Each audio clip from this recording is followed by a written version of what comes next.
you think, can there be a wrong obedience, or we should obey? Because obedience now is guiding us all. So what do you think?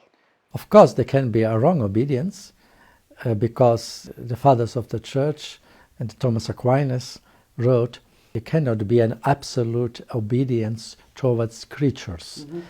An absolute obedience is only possible towards God.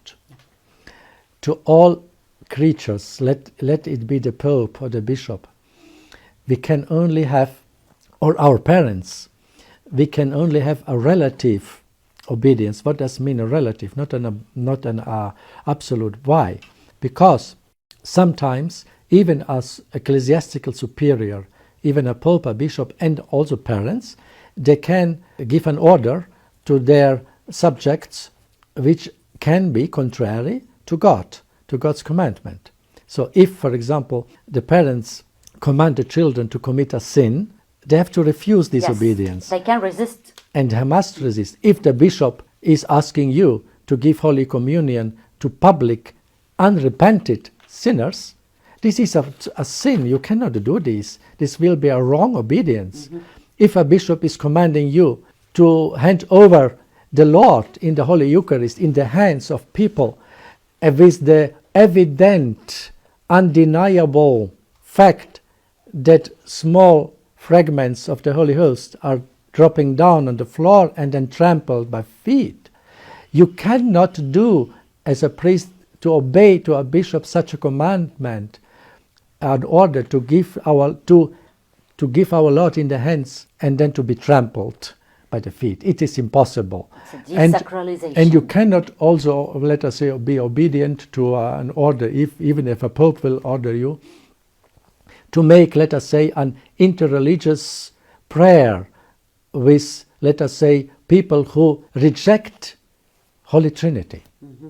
To pray with them who publicly reject the Holy Trinity. You cannot pray together with them. Or you cannot pray together with idolaters, let us say, who adore idols, like the Hinduist religion. They have so many idols, And when a pope says to you, a bishop and priest, you have to join an interreligious prayer meeting, it is against the first commandment of God, and this is a sin, and you cannot obey. And when you will obey it, it's a wrong obedience. Yeah. And when you are now participating in such ambiguous, evidently meetings or synodal meetings, I think, in my conscience, I cannot participate, seeing already the structures and the aims of the documents which are ambiguous. Sure. What do you think about pushing towards a new world religion?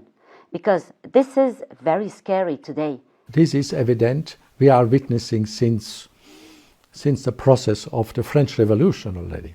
A slow process of establishing a new, pure, humanistic religion. Contrary to the divine revelation, the unique divine revelation, which is Jesus Christ. And so it is a movement to make a religion, a new religion of relativism, of a supermarket of religions. This is true, we are observing this, and then basically to proclaim as the main contents and objects of worship and creatures, not more God, yes, but creatures. Let us say the nature, Mother Earth, Pachamama, or to adore human being himself, to adore man, and not more God. And this is the most dangerous movement, the so-called one world religion, which is going on. And here, sometimes I have the impression that some churchmen in high positions, even inside the Vatican, unfortunately, are, by some words and gestures, promoting this movement towards the one world religion, to have only a religion of pure humanism. And the Holy See, the See of Peter, should be the first who will resist and must resist to this one world religion. And this is the task of the Pope and the bishops. And I hope that Pope and the bishops will again receive from God the apostolic courage to resist this one world new pagan religion. Thank you. Thank you, because it was a burden. Because we are seeing now that it's ready in Abu Dhabi. The buildings are ready and everything is ready.